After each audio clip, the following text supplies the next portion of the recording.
श्री रामानुजाय नमः। श्री हनुमते नमः। अपने पिछले एपिसोड में हमने बताया कि किस तरह से हनुमान जी भगवान के द्वारा बाली का वध करके सुग्रीव को निर्भय बना दिए और राजगद्दी पर बिठाए और बोले कि हम ऋषिमुख पर्वत पर रहेंगे क्योंकि हम तो वनवासी हैं और जब वर्षा ऋतु खत्म होगी तो फिर सीता अन्वेषण का कार्य शुरू होगा। आदमी को जब वैभव मिलता है तो वह भटक जाता है।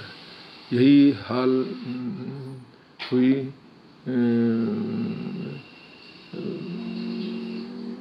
इनके सुग्रीव जी के भी संबंध में।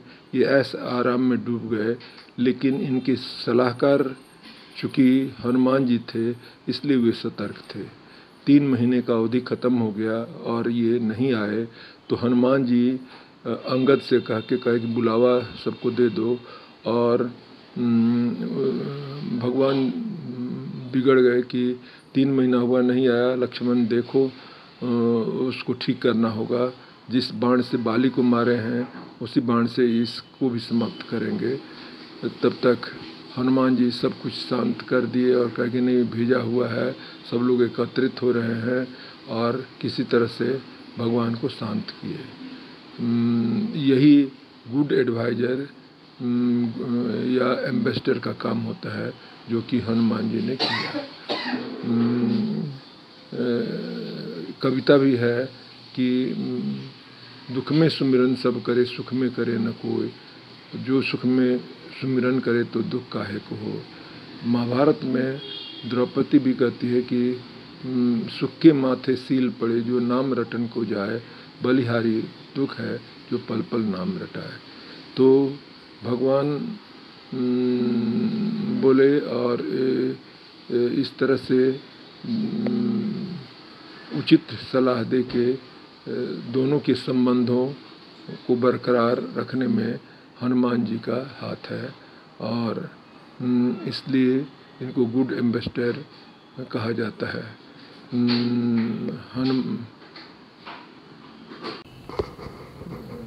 सब सभा एकत्रित हुई और सुग्रीव जी सबको निर्देश दे रहे हैं। 4 दल बना दिए चारों दिशा की ओर और उसमें हर एक दल को बुला रहे हैं और समझा रहे हैं कि आपको सीता अन्वेषण के लिए जाना है, मार्ग में ये चीज़ पड़ेगा। उनको बहुत भौगोलिक जानकारी इसलिए हो गई थी कि बाली के डर से वो बहुत चारों ओर घूमते रहे, इसलिए उनको जानकारी थी। और इस तरह से दक्षिण दिशा में जाने के लिए ये जिन लोगों को चुने उसमें ये थे,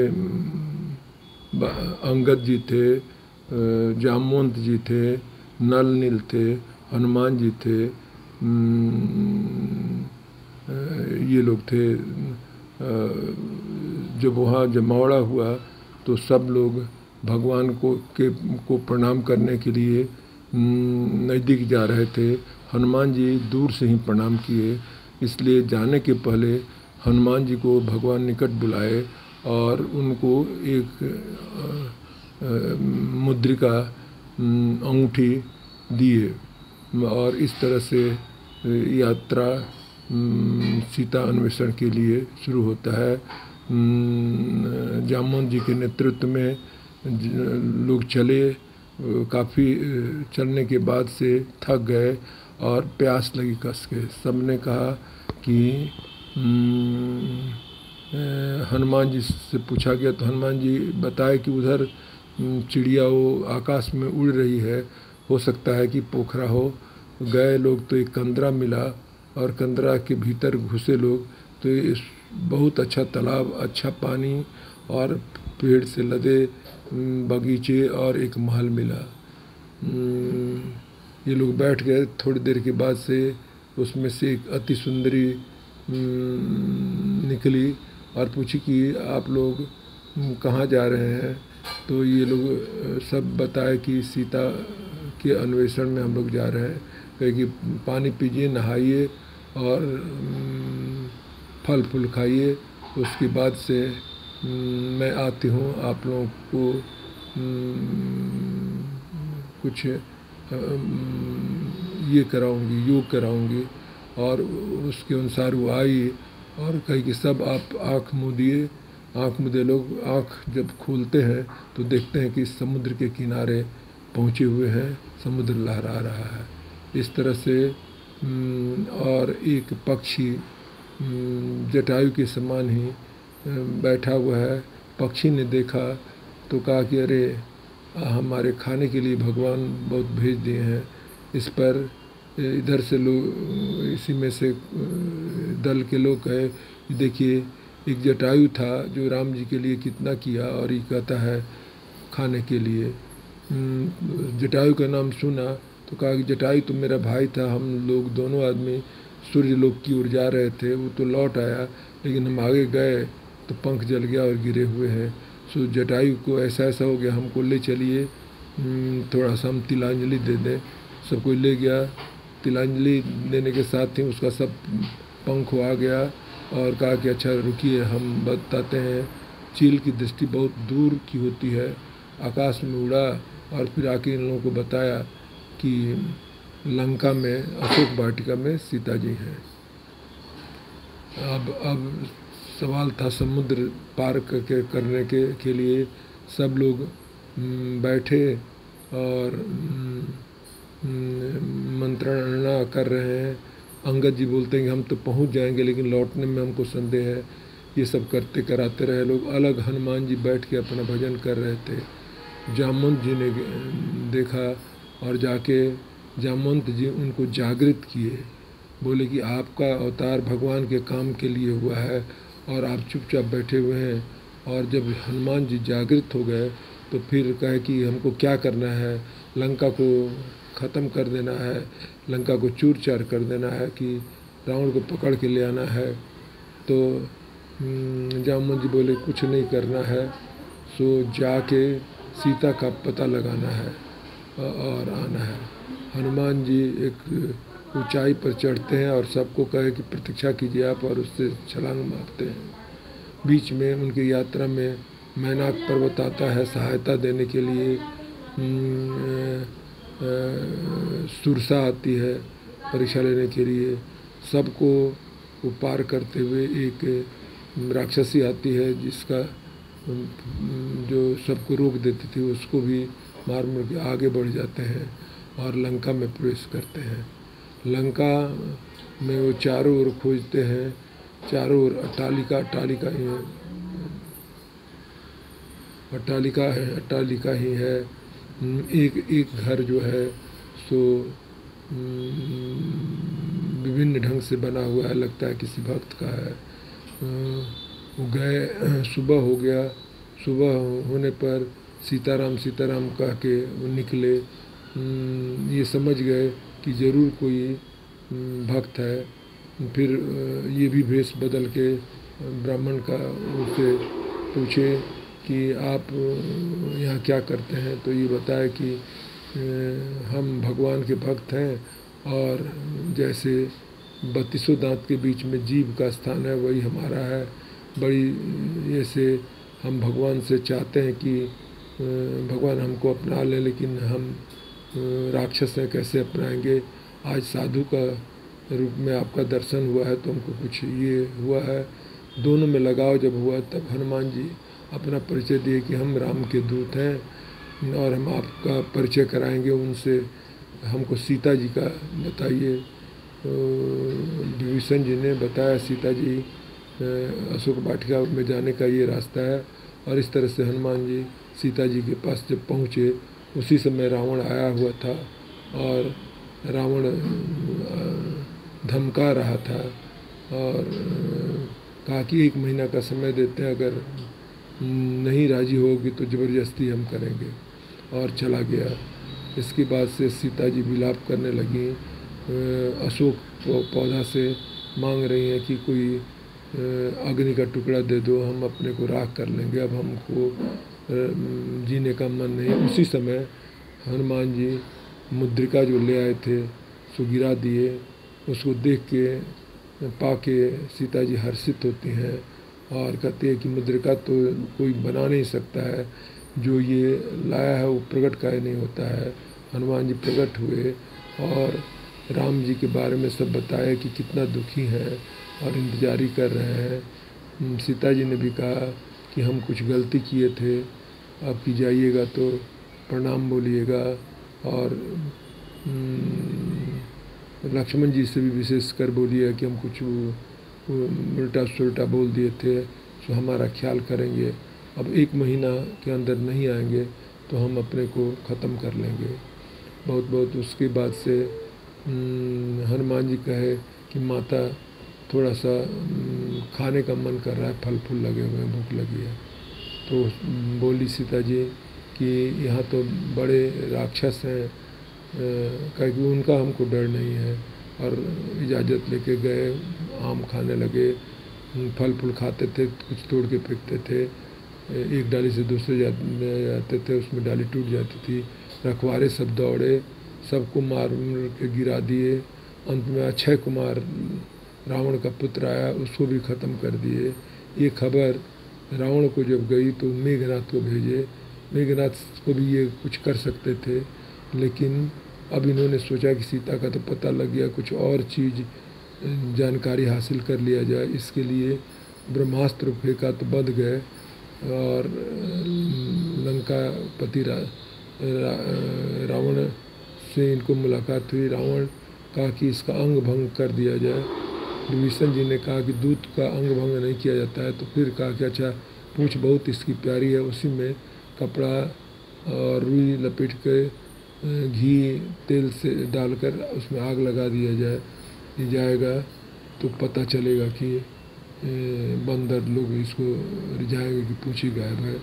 लेकिन सारा घी तेल ख़त्म हो गया और उसके से आग लगाया गया तो सारा लंका को जला के ये राख कर दिए। एक विभीषण का घर बचा रहा। प्रबंधक के बारे में कहा जाता है कि अच्छे प्रबंधक है तो उसका उदाहरण यही है कि तेल, रुई, घी सब रावण का और लंका जली किसकी? रावण की। बिना 1 पैसा खर्च किए भगवान का लंका हनुमान जी जला दिए और एक बहुत बड़ा दहशत कायम कर दिए। सब कोई भयभीत हो गया और फिर उसके से सीता जी के पास गए, चूड़ामणि मांगे, कोई चिन्ह के रूप में, और उसे लेकर रामादल में जहाँ बंदर लोग प्रतीक्षा कर रहे थे आ गए। सब बंदर खुश हुए और उसके बाद से अयोध्या के लिए प्रस्थान किए। सुग्रीव जी जिन लोगों को देखे तो कहे कि बड़ी प्रसन्न हैं लोग, आमों खा रहे हैं, फलों खा रहे हैं, इसका मतलब सफल कार्य है। सचमुच सब कुछ बताए और इसके बाद से लंका पर चढ़ाई की योजना बनी। हनुमान जी की दृष्टि बहुत पैनी है, ये कहीं भी रहें इनकी दृष्टि चारों ओर देखती रहती है। एक बार की बात है कि भगवान श्री राम ने देखा कि बड़े बड़े पत्थर जिस पर श्री राम लिखा जा रहा है और समुद्र में छोड़ा जाता है तो तैरने लगता है। ये भी एक जगह पर खड़ा होके एक पत्थर का टुकड़ा लिए और उसको छोड़े, डूब गया। ये देखने लगे कि कहीं और तो कोई देख नहीं रहा था, लेकिन हनुमान जी की दृष्टि से ये कैसे हो सकता था। हनुमान जी ने उधर से कहा कि भगवान आप क्या देख रहे हैं, पत्थर डूबा तो उस पर ध्यान दे रहे हैं, आप पत्थर क्या जिसको छोड़ दीजिएगा, अलग कर दीजिएगा, वो डूब ही जाएगा, इसलिए पत्थर डूबा तो क्या डूबा। तो पत्थर पर जब राम का नाम लिखा जा रहा है तो तैर रहा है और भगवान खुद छोड़ रहे हैं तो डूब जा रहा है। लेकिन इस तैरते हुए दृश्य को देख के रावण की सेना में बगावत आ गई और कहने लगा सब राक्षस कि उस पार जो आया है उसका सेना का पत्थर तैर रहा है, पता नहीं कैसी लड़ाई लड़ेगा, एकदम स्ट्राइक हो गया। रावण ने सबको बुलाया और उसके बाद से कहा कि देखो मैं भी पत्थर फेंकता हूँ। पत्थर फेंका, उसका भी तैरने लगा, स्ट्राइक ख़त्म हो गया। राक्षसों ने कहा कि हमारा भी मालिक, हमारा भी राजा जो है सो कम नहीं है। मंदोदरी जो है राज रानी लंका की, उसने पूछा कि तुम ठीक ठीक बताओ कि तुम्हारा पत्थर कैसे तैरा। कहा कि पत्नी हो तुम इसको खोलना मत, लेकिन मैं भी पत्थर फेंका यह कह के कि अगर वो सचमुच ब्रह्म है, परम ब्रह्म है तो तैर जाओ। तो उसी के डर से तैरा, हमारा काम तो हो गया। कहने का अर्थ यह है कि हनुमान जी की दृष्टि कितनी पक्की है और राम जी की हर चीज़ों पर वो ख्याल रखते हैं। इसीलिए तो कहा भी गया है कि राम द्वारे तुम रखवारे होत ना आज्ञा बिन पैसारे। भगवान के हनुमान जी की आज्ञा के बिना राम जी का दर्शन नहीं हो सकता है। एक गाना भी है कि दुनिया न चले भगवान के बिना, भगवान न चले श्री हनुमान के बिना। तो ये है। अब हम लंका के रण क्षेत्र में पहुँचेंगे। जिद्दी है रावण, और कोई भी संदेश अंगद जी के साथ भी संदेश भेजा गया, उसको कुछ प्रभाव नहीं पड़ा और लड़ाई शुरू हो गई। लड़ाई के पहले रावण ही प्रस्ताव रखा। कुछ संत लोग इस तरह की कथाएं बोलते हैं कि प्रस्ताव रखा हनुमान जी से कि एक छोटा सा रूप लड़ाई का, मुख्य लड़ाई के पहले हो जाए। एक मुक्का हम मारें आपको और एक मुक्का आप मारिए हमको, देखा जाए कि किसका मुक्का भारी पड़ता है। हनुमान जी ने कहा कि मंजूर, लेकिन पहले तुम ही मार लो, उसके बाद से हम मारेंगे। मारा, थोड़ा सा ये किए, सहन कर लिए। जब इनकी बारी आई तो देवता लोग चले आए और देवता लोगों ने कहा कि देखिए भगवान द्वारा लिखा हुआ है कि रावण का अंत होगा और आप उनके भक्त हैं और आपका मुक्का तो बर्दाश्त नहीं कर पाएगा। अतः निवेदन है कि जब शर्त लग गई है तो आप थोड़ा सा हल्का मुक्का मारिएगा ताकि उसका ये नहीं हो। सबके अनुरोध पर हनुमान जी ने थोड़ा हल्का ही मुक्का मारा, जिसके कारण वो कई दिन तक बेहोश रहा और कहा कि इसके पास जाना खतरे से खाली नहीं है। तो ये तो हनुमान जी का विशेषता है कि पैनी नज़र, अच्छा मित्र, अच्छा एम्बेसडर, वाक्पटु इत्यादि इत्यादि। अब समर क्षेत्र में हनुमान जी को एक दिन चारों ओर से घिर गए। चारों तरफ से सेना, चतुरंगी सेना रावण की, और आगे पीछे दाएं बाएं, और उसके साथ साथ अमर सेना उसकी थी जो कि मर ही नहीं सकती थी। और उसके बीच में हनुमान जी पड़े हैं। कभी घोड़ा को पकड़ के घोड़ा पर फेंक देते हैं, हाथी को पकड़ के हाथी पर फेंक देते हैं, और इस तरह से आगे लोगों को चीरते हुए आगे बढ़ रहे हैं। पीछे वाले लोगों को जो आता था उसको पूंछ से ये कर देते थे और आगे की ओर। लक्ष्मण जी ने भी भगवान से कहा कि इस तरह से घिर गए हैं, सेना भेजा जाए क्या। तो कहा कि नहीं, हनुमान काफ़ी है। और उसके बाद से सब खत्म कर दिए। तब अमर सेना लोग आए, उन लोगों को घमंड था कि हम तो मरेंगे नहीं, और वो युद्ध करने लगे। पूंछ में 10-10 को बांध के ऐसा आकाश में बिगे कि ग्रेविटेशन गति से चला गया ऊपर, पृथ्वी पर लौटा ही नहीं, लड़ेगा कैसे।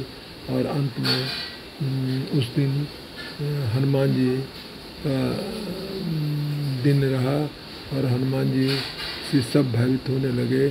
भगवान ने भी कहा कि बोले थे ना लक्ष्मण जी कि लखन की भेजने का ज़रूरत नहीं है, हनुमान है। हनुमान रामा दल में सबसे पुराने है जामवंत जी। एक बार रावण सबको नागपास में बांध दिया और थोड़ा बहुत चेतना थी तो जामवंत जी को थी और विभीषण जी को थी। जामवंत जी ने विभीषण से पूछा कि हनुमान ठीक ठाक है ना? विभीषण ने कहा कि हाँ ठीक ठाक है। जब सब ठीक ठाक हो गए तब जामवंत जी से पूछा गया कि आप राम जी के बारे में नहीं पूछे, लक्ष्मण जी के बारे में नहीं पूछे, अंगद जी के बारे में नहीं पूछे, हनुमान के बारे में क्यों पूछे?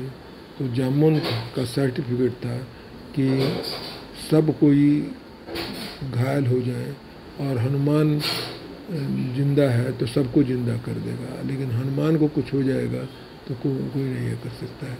ये तो वीरता के बारे में सर्टिफिकेट उनको मिला हुआ है। विलक्षण है हनुमान जी और विलक्षण है इनके कारनामे। आगे हम लोग कारनामे को और सुनेंगे। आज बस इतना ही। जय सिया राम, जय सिया राम।